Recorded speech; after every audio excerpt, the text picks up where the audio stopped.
Welcome to Financial Issues, where we join reality with truth, helping you make the most of your money by honoring God with your investments. Now listen in as we give you the practical tools and advice you need to become a biblically responsible investor.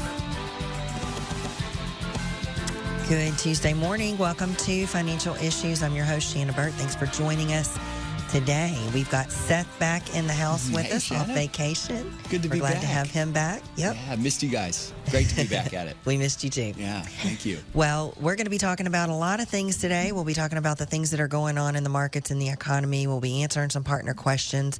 Our phone lines are open this morning. If you're listening during the live version of the show, which happens at 8 a.m. Central Time, 9 Eastern Time, you can get your call queued up if you've got questions about financial issues. 610-363-1110 is the phone number. You'll be the first caller in the queue, and we'll be sure to get to you in today's show.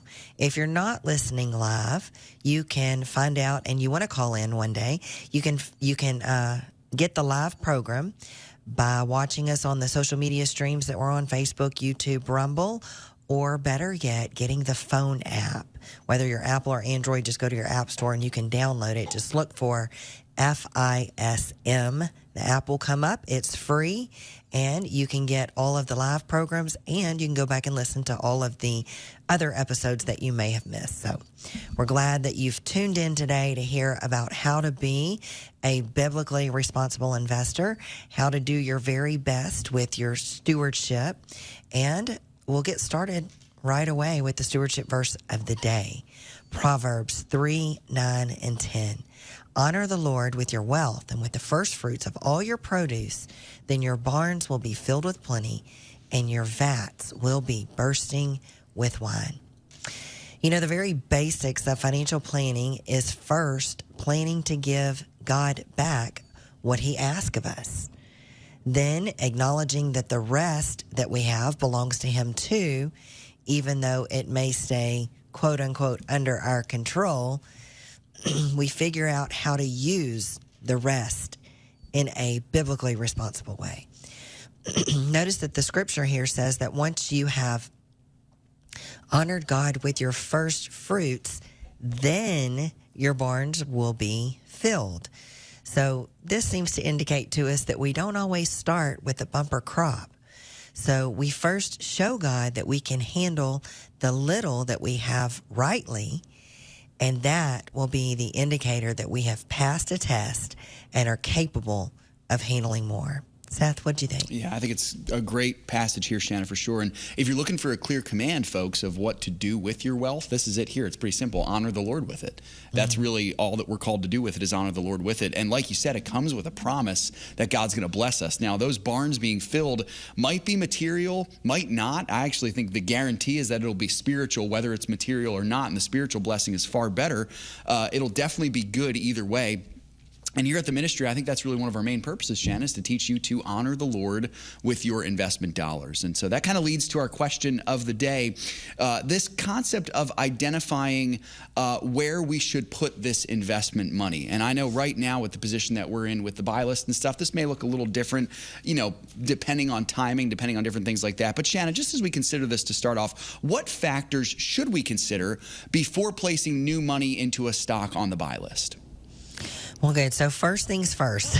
Yeah. In light of our scripture for today, let me just say that if you are not tithing, if you are not being obedient in your giving, you really have no business investing and should not even consider looking at a buy list or purchasing a partnership until you're in obedience in that area. Yeah. So getting your heart right first before you do anything with the money.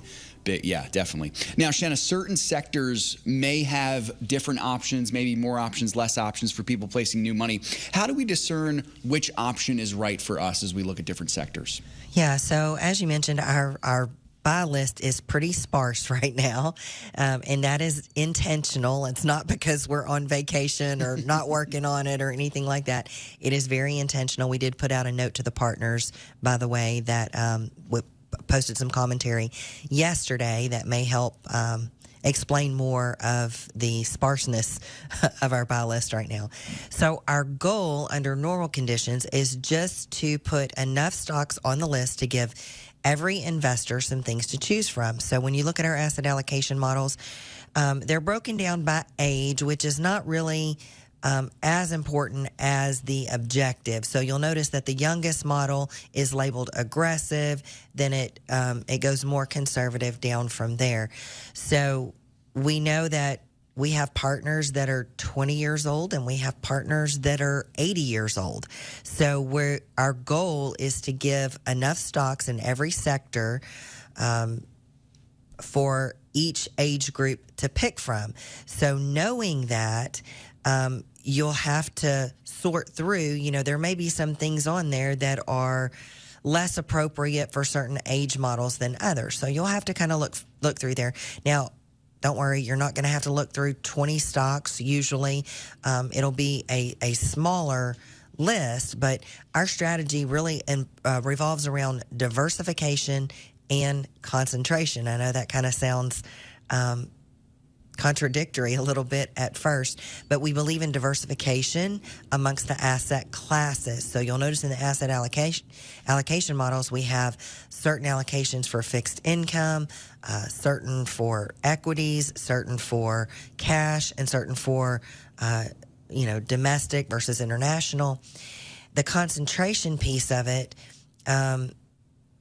is making sure that you have diversification within the sectors, because it's very likely that you should only have between 2 to 6 stocks in each sector, in each individual sector.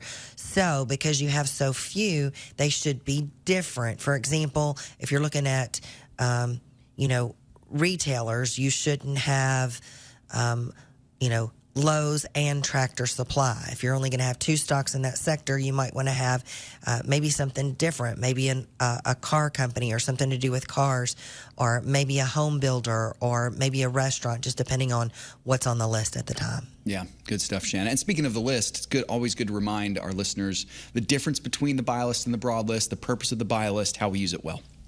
Yeah. So the buy list is going to represent the best opportunities that we see in each sector. Yeah. So that's going to be narrowed down quite a bit. The companies on the buy list may come from the broad list, or they may be brand new to the list altogether. Once they're added to the buy list, though, they will be added to the broad list. So one of our key rules is that you should never buy from the broad list. So don't assume that just because it's on the broad list, that means that it's been vetted and that we're at a point where we think that that's a good time to add those particular ones to the list. Now, if you've been a partner for a while and you've been noticing that the broad list is shrinking, that is intentional as well. So one of the risks to our partners is that either they don't understand, or they don't know the rule, or they just don't go by it. And a lot of times they have bought things off of the broad list. Well, there have been a lot of things on the broad list that have never, ever made the buy list. So to sort of reduce that risk of people buying something that they shouldn't from the broad list, we're narrowing down the broad list to only the things that have only ever been on the buy list. So because whenever it's on the buy list, if it comes off the buy list and it just stays on the broad list and there's no sell issued, it's presumed to be a hold. So again, the broad list, never a place to shop. If you're doing placing new money, go to the buy list. Yeah, it's good stuff. Speaking of placing new money, Shana, what if we're faced with the choice of placing new money into a stock or adding some to a position we might be down in? What would you suggest for that choice?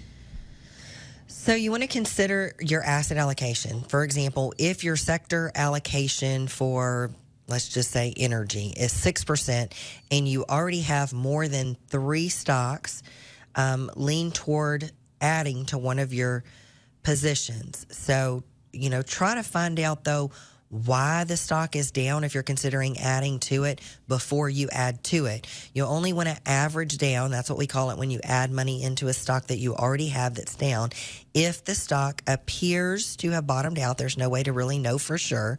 But, one indicator could be that the stock price has a 30-day positive trajectory. Yep. And last question here for you, Shana. How often should we check the buy list for potential new stocks? Only when you have new money to place. Yeah. Okay. So, if you're rebalancing, if you're having to sell off some things in one sector and you have new money to place, if you're light in a sector, then that's the time to go to the buy list and look for something. Otherwise, you may be tempted to either add more positions to reduce cash more than it should be, or get into a position where you're trying to decide, well, do I need to get rid of one to replace it with this? So a lot of times that's a counterproductive activity. Well, folks, we have to take a break. We're going to be back with more financial issues. Our phone lines are open, 610-363-1110. Stay tuned. We'll be right back.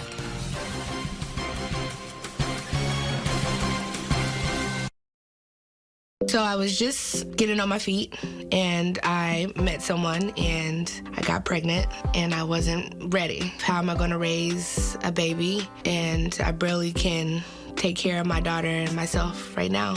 I Googled abortions and I scheduled an appointment thinking it was an abortion clinic. When I was at the clinic, after they told me how far along I was and that the baby had a heartbeat, I cried. And it gave me a minute by myself in the room. I broke down and I prayed to God.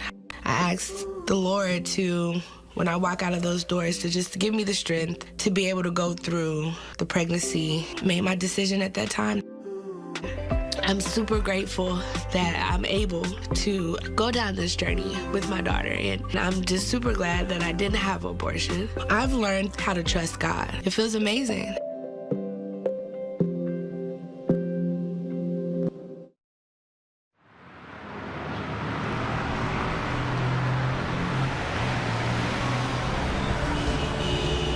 Navigating through investment options can be challenging, especially when you're determined to uphold your God-given values. Every dollar you invest is a vote for the world that you want to live in. Let your values guide your investment decisions and help to shape the culture in which we live. Become a beacon of light and pave the way with biblically responsible investing. Timothy Plan, where faith and finance collide. Before investing, carefully consider the fund's investment objectives, risks, charges, and expenses of the investment company. This and other important information can be found in the fund's prospectus. To obtain a copy, visit timothyplan.com or call 800-846-7526. Read each prospectus carefully before investing. Investing involves risk, including the potential loss of principal.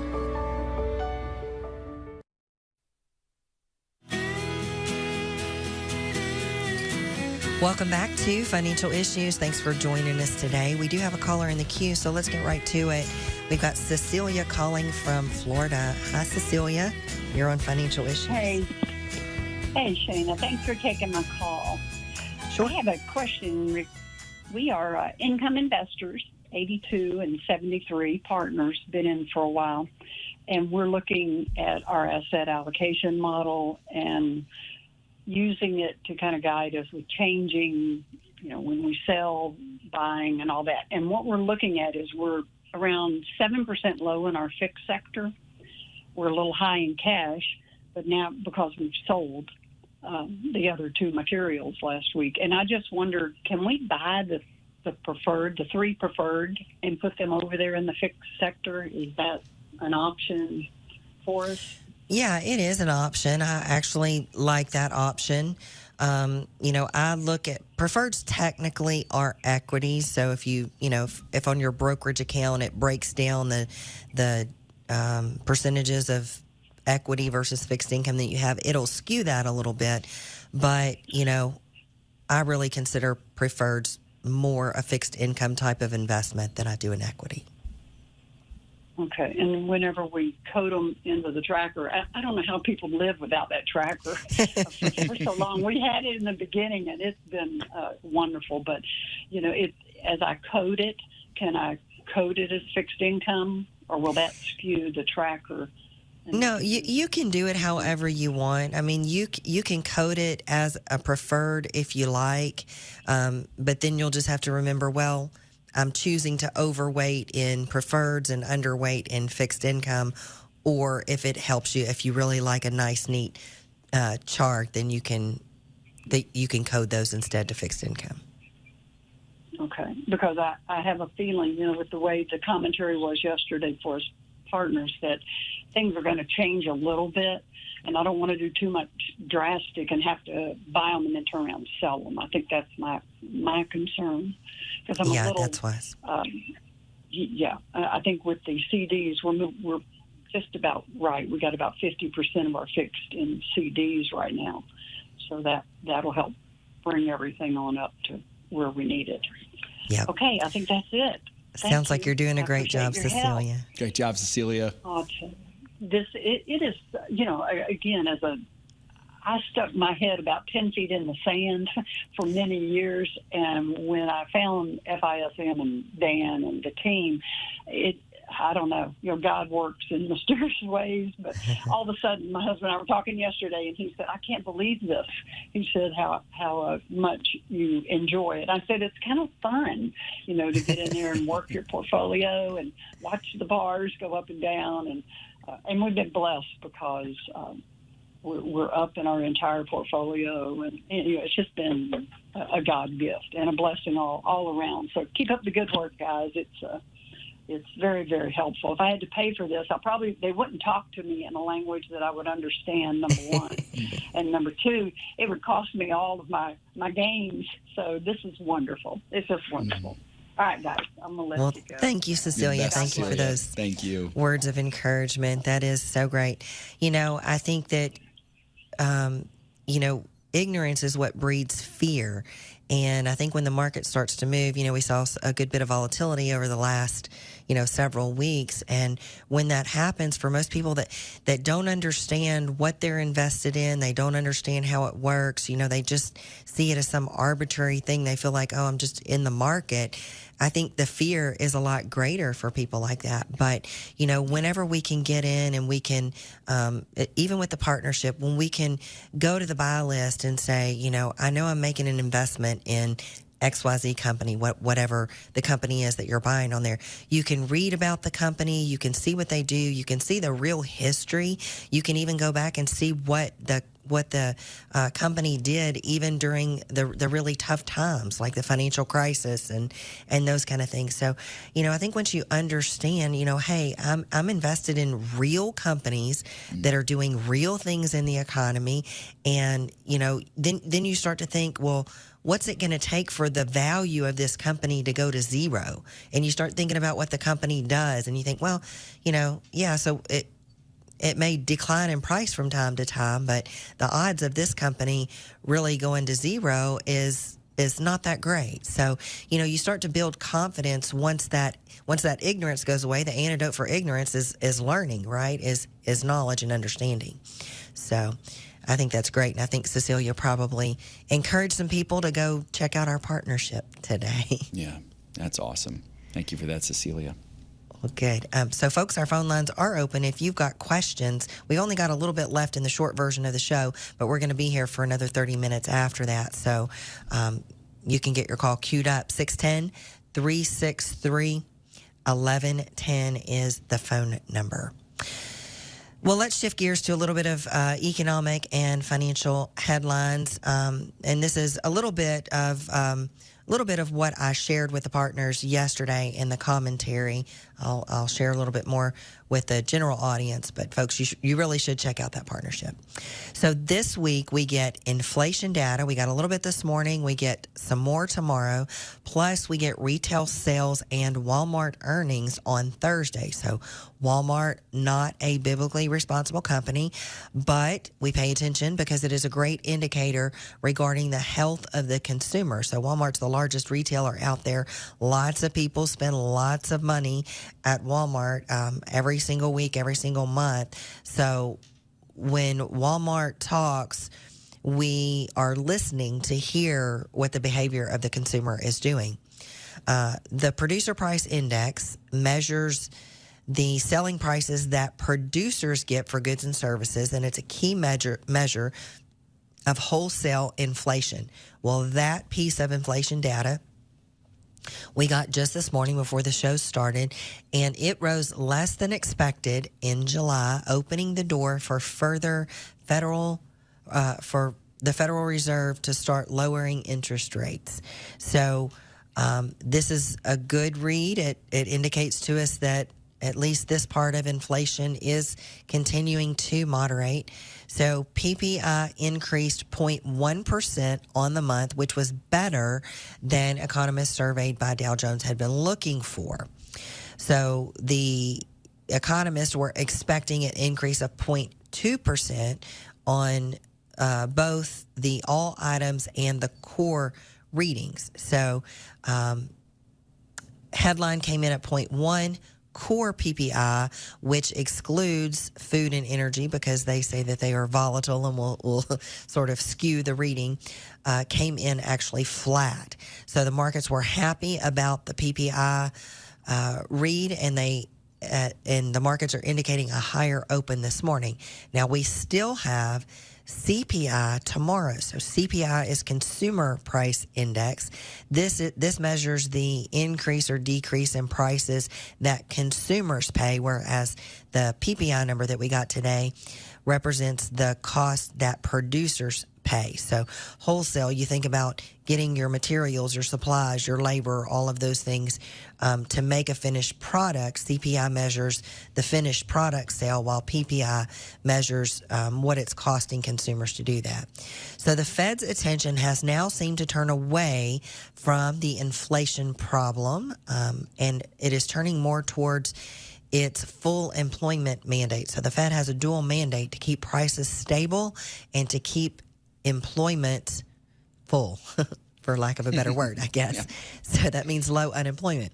If inflation comes in just right again tomorrow at plus 0.2%, it will be just enough to encourage the Fed to initiate the interest rate cuts that the market has been longing for, and that the Fed does indeed want to give it.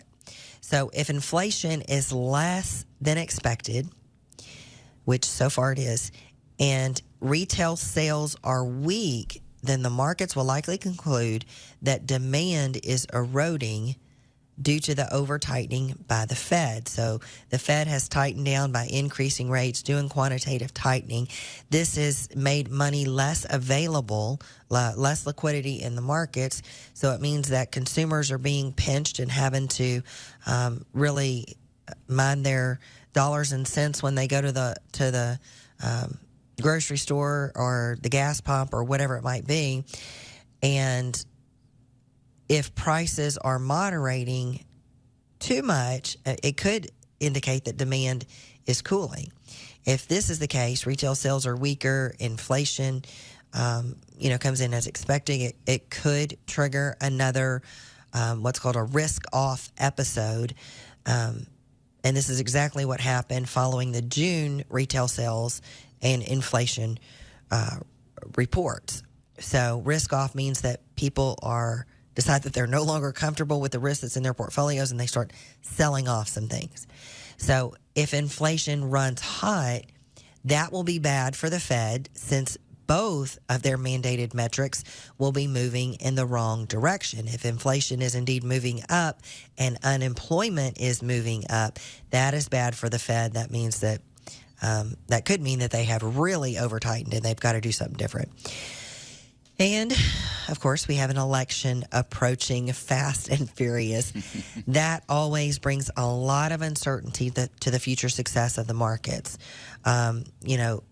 Clearly, in my opinion, the underlying business conditions, the market conditions, will be much better under a fiscally conservative administration, which I don't know that either one are going to be super fiscally conservative. I did hear the interview, or a good bit of the interview, between President Trump and Elon Musk last night, and Elon sort of held his feet to the fire as he brought up fiscal spending several times. And, President Trump brought up a few examples of how he was able to negotiate certain items down. That's because he's a businessman. He has lots of experience in negotiating deals.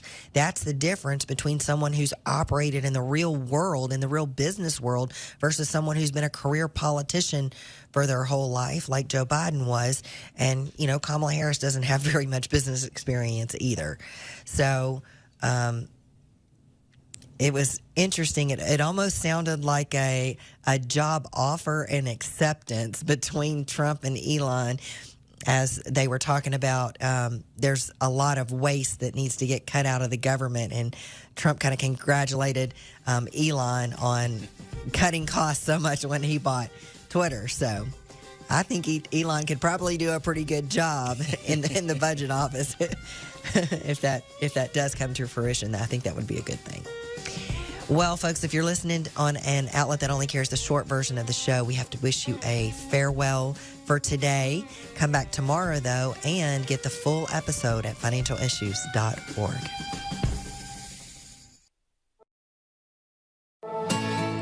Through the ministry of Preborn, the Financial Issues family has saved tens of thousands of lives of babies. What an amazing job that God has done through you, the Financial Issues family. Would you join us in saving the lives of babies? What an amazing reunion we will have in glory, meeting all the people that we have saved. Please go to preborn.org, that is preborn.org, or financialissues.org, and click on the Preborn banner. Here at FISM News, our mission is to provide you with news from a source you can trust. The news is a constant reminder that this world is not our home. It is marred by sin, resulting in wars, brokenness, and divisiveness. Jesus promised that he will return soon to judge sin and make all things new. Until then, we place our hope in him. This is the good news, the most important truth we feel compelled to share.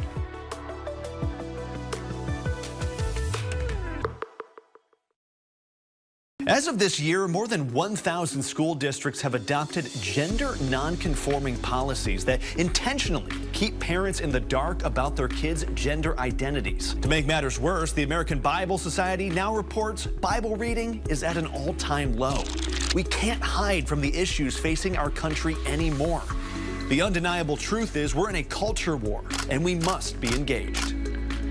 For over the last 25 years, Financial Issues has stood as a leader of biblically responsible investing, encouraging the body of Christ to keep funds out of companies that dishonor God. We call that defunding the darkness.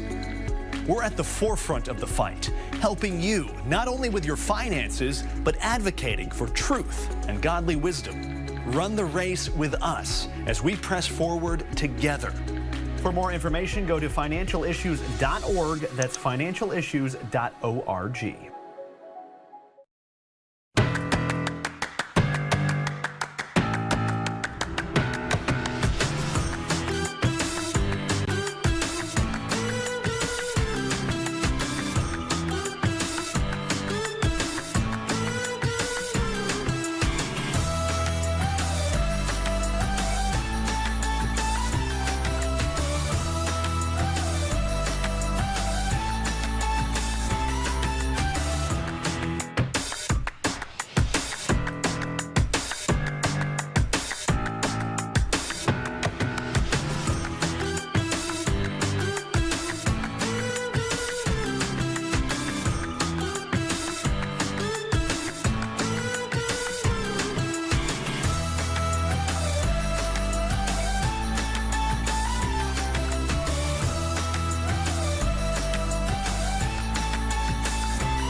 Securities offered through G.A. Reppel & Company, a registered broker-dealer and investment advisor, member FINRA and SIPC.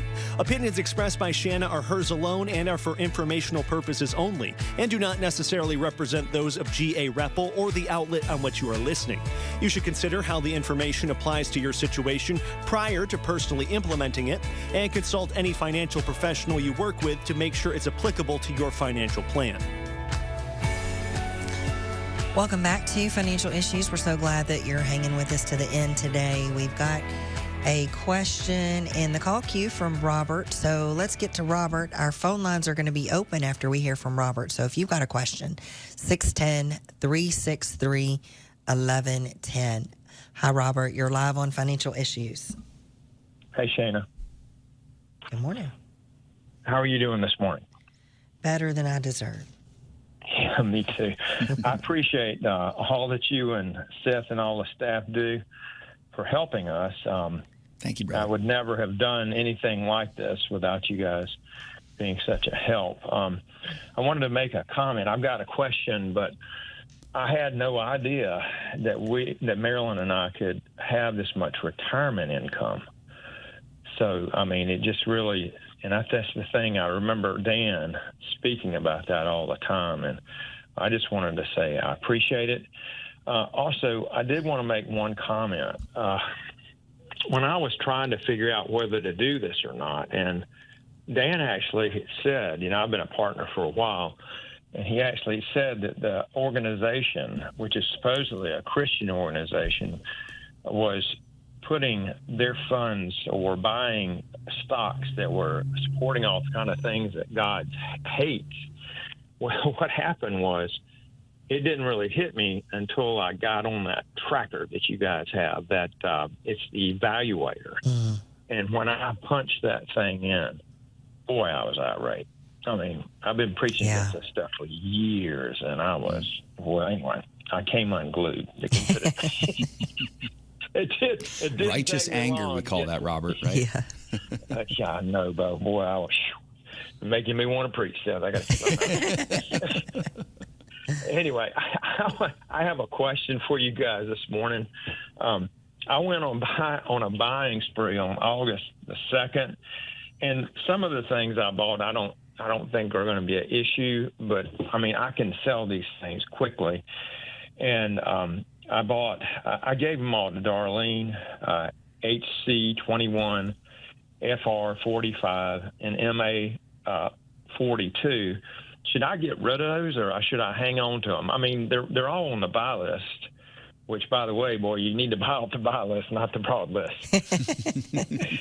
But, I mean, I'll just say that we have done so well compared to what we were doing before, and I didn't realize I was funding the darkness. Right, yeah. Amen, brother. Well, that's great. No, I wouldn't worry about it. I mean, if you bought them off the buy list, we have an issue to sell on. I'm looking at the ones that you mentioned there. We have an issue to sell on any of those. So I think you're fine. Do you happen to know, with all of the sell alerts that we've done up to this point, do you happen to know where that's put you in your cash percentage? Yeah, kind of. Yeah, I'd have to really look at it today. I just had some cancer taken on my face, so I kind of got behind a little bit. What kind of percentage should we have, Shana? I mean, it's most likely, I'm suspecting, just because, I'm in private practice and I eat my own cooking. So, we do everything that we put out to the partners after we put it out to the partners.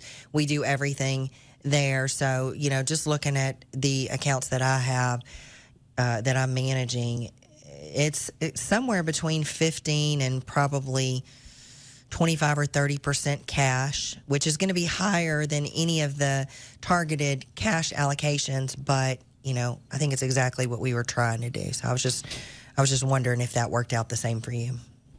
Well, I am, like I say, I am preaching some but I'm not working full time, and neither is Marilyn. So we carry a little heavy in cash anyway.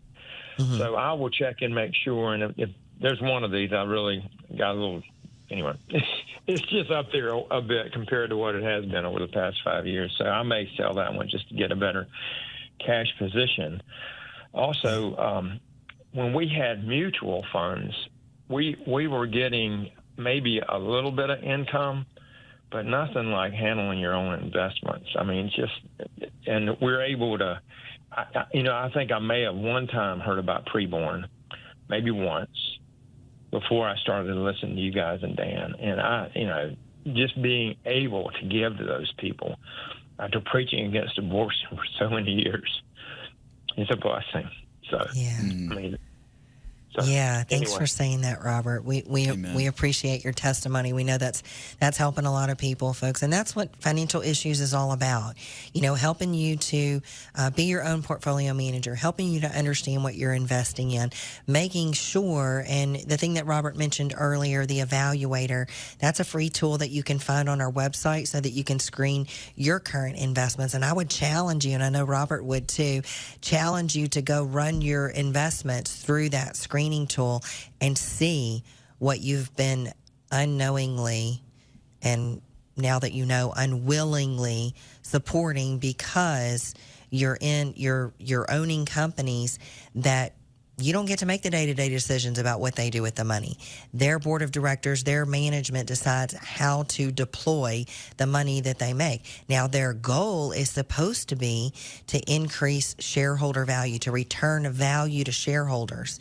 But, you know, they've gotten so bombarded, mostly by the left, to support the causes that we don't want to support as Christians: abortion, pornography, the LGBTQ agenda, you know, redefining marriage, you know, supporting programs that will allow minors to, you know, mutilate their bodies and take hormones that'll cause irreparable damage without their parents' knowledge. You know, all of these things that as Christians we would stand up and say, you know, that is absolutely ridiculous. We don't want to be a part of that. But then to find out that we've been unknowingly supporting that by letting a company, deploy and direct our money is a terrible thing. So you can find out, and I would challenge you to go find out and run your investments through that screener and learn more about biblically responsible investing, because, you know, sounds to me like that's what Robert did. You know, he used that screening tool. His heart was convicted. It happened to me. I had been in the business for a long time, didn't even realize that was going on in corporate America. But then once I had the knowledge, I had to act on it. You know, it's just like anytime I hear from the Lord, you know, anytime the Lord highlights something in your life that you're missing the mark on, He expects repentance. You know, that is the point of conviction, not to make us feel guilty or, you know, condemn us or anything like that. But the point of conviction is to bring about repentance. And that's what you can do. That's what Robert did. That's what I did. And we hope that that's what you will do too. So, and we hope that you'll try your hand at managing your own portfolio, learning to feel confident, you know, about the things that you're investing in, knowing that we won't compromise, knowing that, you know, when we find out that a company is doing things that violate our moral convictions, we're going to ask you to sell it, and we're going to ask you to tell the company about it. Now, you know, I do see the tide turning a little bit. I do see companies starting to push back on some of these things, and that's a really great thing, and I can't help but feel like Financial Issues has been a big part of that happening. Yeah. Amen. Well, we've got Craig Haugaard coming up with the Ag Report. We're going to hear from Craig, take a short break, and then we'll be back. This is Craig Haugaard with your Financial Issues Ag Update for August 13th. Well, yesterday's price action all hinged on the monthly USDA supply and demand report. And for corn, the report was slightly bullish. The USDA reduced harvested acres by 728,000 acres, but they also increased the national average yield by 2 bushels per acre to a projected 183.1 bushels. The result was that the projected ending stocks number came in 46 million bushels below the average trade estimate. As a result, December corn was 6.5 cents higher at 401.5 per bushel. Soybeans saw the USDA increase production by 154 million bushels as they increased harvested acres by 1 million acres and then increased the projected national average yield by 1.2 bushels per acre, puts the national average yield at 53.2 bushels per acre. Now, they slightly increased exports and residual use, but the net result pushed the projected ending stocks to 560 million bushels. As a result, November beans were 16.5 cents lower at $9.86. The wheat report was bearish for winter wheat, but slightly supportive for spring wheat. Hard red spring wheat production is estimated at 499 million bushels. That's 6% below last month's estimate due to a reduction in harvested acres. Winter wheat production came in at an estimated 1,361 million bushels. That's up 9.1% from a year ago. At the close, Minneapolis September wheat was 2.5 cents higher at $5.92 1/4. Kansas City was 5 3/4 cents lower at 5.48 1/4, and Chicago dropped by 5 3/4 cents to close at 5.36 3/4. The U.S. cotton estimates showed lower acreage, reduced production, and tighter ending stocks compared to last month. As a result, December futures were up 73 points at 69.07. Livestock futures were mixed. We had October live cattle $1 12.5 cents lower at $180 2.5 cents per hundredweight. September feeder cattle dropped by $2.10, settling at $239.50 per hundred. And October lean hog futures were 35 cents stronger, ending the day at $74.32.5 cents per hundredweight. Class 3 milk futures surged higher. September futures were up 45 points, closing at 21.13. Well, this has been Craig Haugaard with your Financial Issues Ag Update. We'll be right back with more financial issues after this.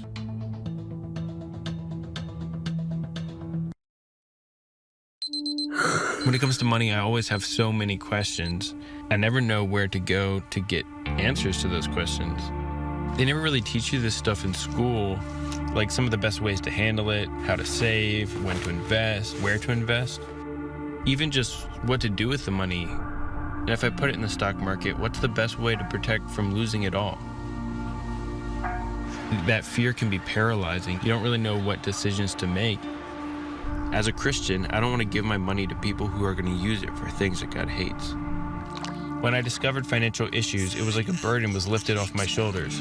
Not only did I gain access to a simple investment strategy that I can manage myself, I also have the peace of mind that my money will not be going to companies that actively promote things that God hates. Financial Issues has allowed me to experience peace in my investments. Invest your money in a God-honoring way. Go to financialissues.org. There are moments in life that define us. Choices determine the courses we take. Choices that create life, or those that save a life. And some make life worthwhile. There are decisions to stay or to go, to remain the same or to grow. Sometimes we pray and make peace. Other times we take a stand for what we believe.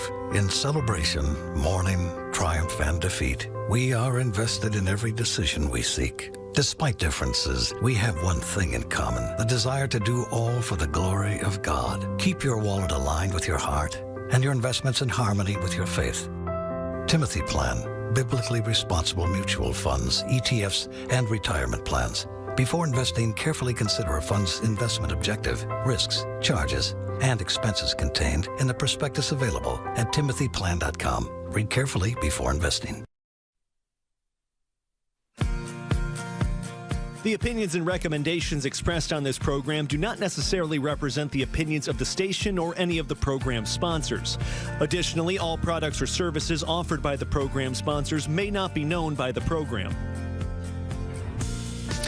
Folks, it's been a great show today. You know, we heard a great testimony in the last segment from Robert in South Carolina, and he, mentioned having never heard of preborn before, Shana. I thought this was very interesting. Hardly even hearing about preborn before listening to Financial Issues. I think that's really cool. Just the work that preborn is doing reminds me, Shana, of one of the most important issues that we need to consider as we're trying to be good stewards of our vote, which is the issue of life. I saw a really troubling headline here, Shana, that Kamala Harris apparently colluded with Planned Parenthood to cover up aborted baby part sales. So this was back in, I believe, 2015 when she was the San Francisco Attorney General. She investigated and prosecuted two individuals who secretly filmed Planned Parenthood employees discussing the sale of baby parts in 2015. By the way, Shana, I think this qualifies as trafficking, if I'm not mistaken. This is the trafficking of unborn baby parts. This is about as degenerate and evil as you can get here. In March of 2024, a congressional panel held an independent hearing to investigate the black market of baby organ harvesting through abortion. I mean, this is just barbaric stuff here, Shana. And it will all be covered over by the pro-abortion fanatics as women's health care and women's freedom and bans off bodies and all that nonsense. And we need to see this for what it is, which is barbaric. It is the murder and then sale of baby parts. That's what's happening here. And, Shana, I was really encouraged by this. I had an interesting conversation with a family member this past week on vacation, not a believer, left-leaning, kind of had their eyes opened a little bit when I explained to them what Kamala Harris's position on abortion is. This is open. This is out in the open, that she supports unrestricted access to abortion after 20 weeks. Well, you read between the lines there, and that's unrestricted access up until the moment of birth. Now, as Christians, we are rightly incensed at the access to abortion from the moment of conception. But when you consider that it's also okay for these people, for them to say, you know, we can have an abortion up until the baby's born, it's ghastly. It really is ghastly. The point I'm trying to make here, Shana, obviously, is that Preborn is doing some amazing work, and we love Preborn. So you got to check them out, preborn.org. They're in the fight, saving babies from this barbarism. So yeah, I'm going to steal one of Hillary Clinton's words and say that that's deplorable. It is. Yeah, that's actually deplorable. Yeah. The actual meaning of deplorable is covering up the hiding of the trafficking of aborted baby parts. I remember watching that story break so many years ago and seeing the undercover footage and hearing what they were talking about, and it was just... It was appalling. Yeah. I mean, it was totally appalling. And then, you know, for Kamala to find someone who's even more for abortion as her running mate, you know it's bad when Nancy Pelosi tells you to chill on your abortion stance. You know that's bad. It is bad. That's bad, and that's exactly what happened. Seth, you were telling me that Nancy Pelosi had told Tim Walz to kind of dial it back a little bit. It's a little, like we're all, she's saying we're all pro-abortion here, but you're going a little too far. Yeah, you know when Nancy Pelosi tells you that, you're going a little too far. Yeah. So I think the majority of the population, although some people may be pro-choice and some people may take the stand that we take about, life begins at conception, I think that there's limits even for those who want to allow abortion.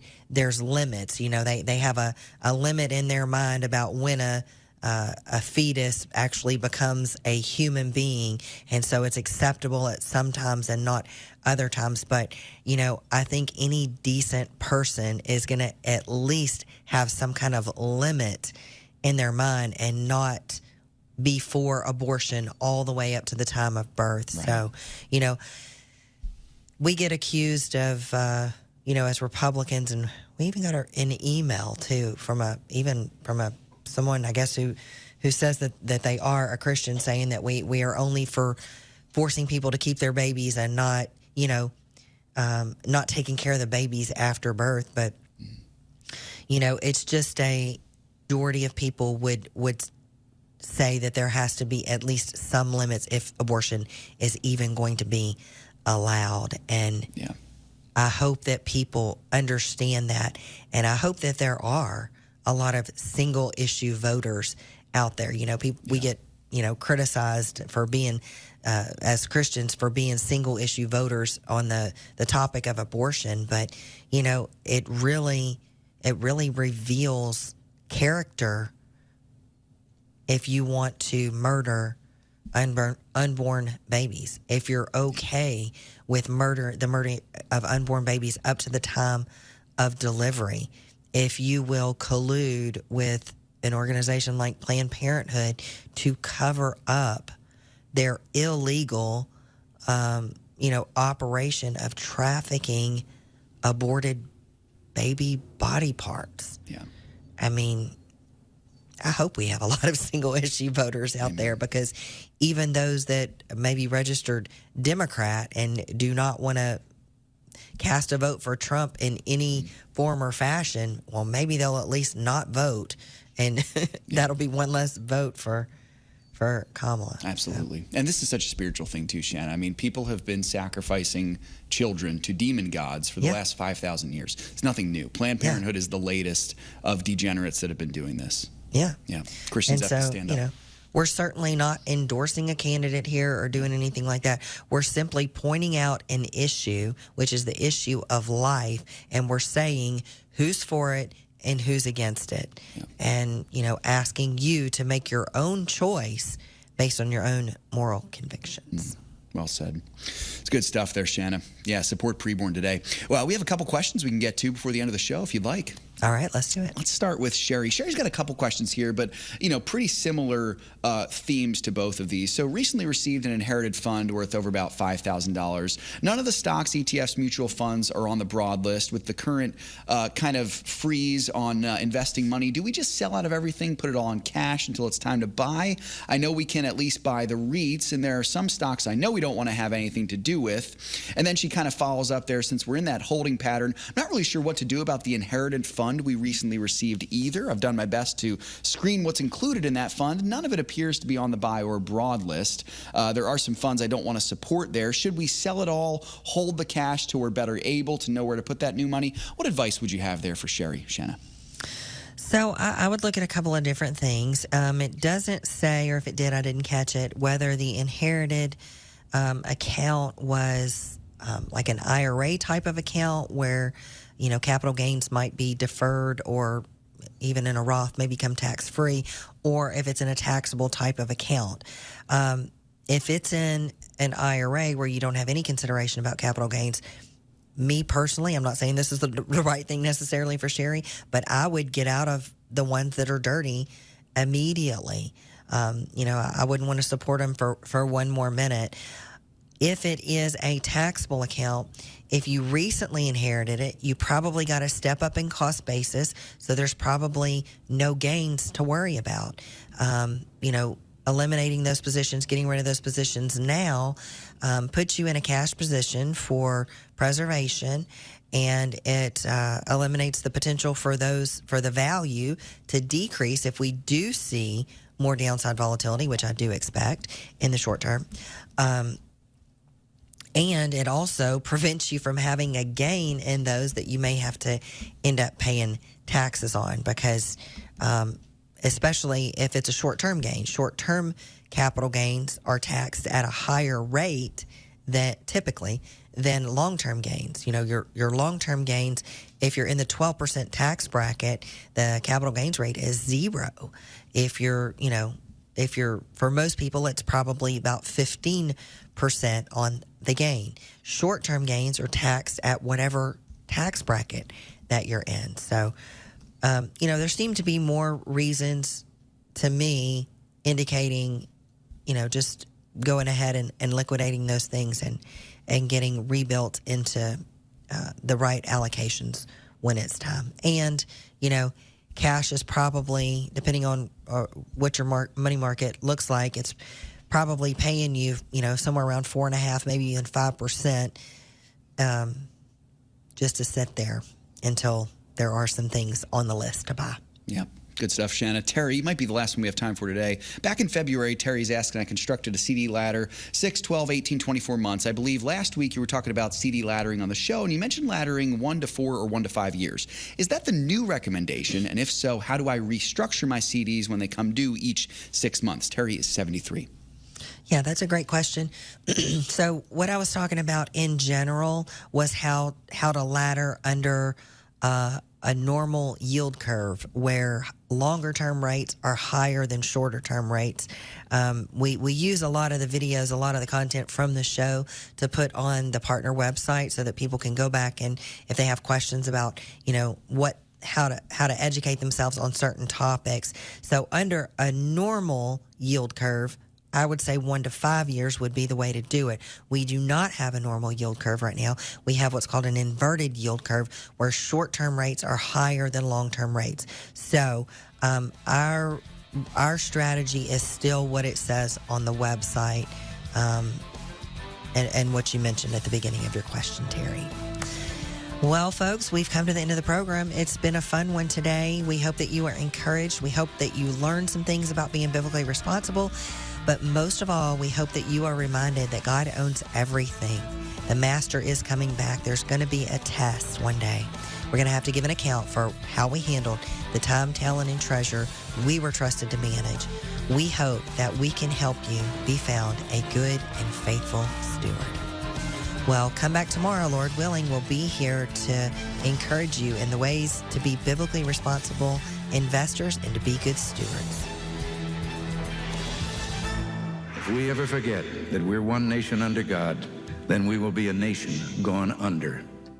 Thank you for joining us. This has been an FISM production.